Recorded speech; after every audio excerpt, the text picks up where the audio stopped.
Hi guys, you are watching KTV and we are informing you about earthquake today occurred in Mexico City.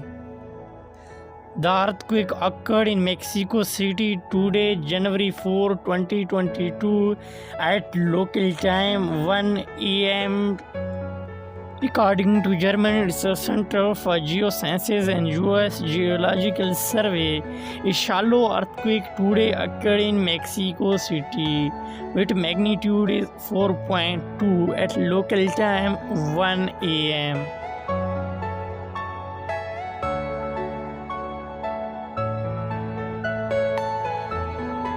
Please like, subscribe and share our YouTube channel for more updates.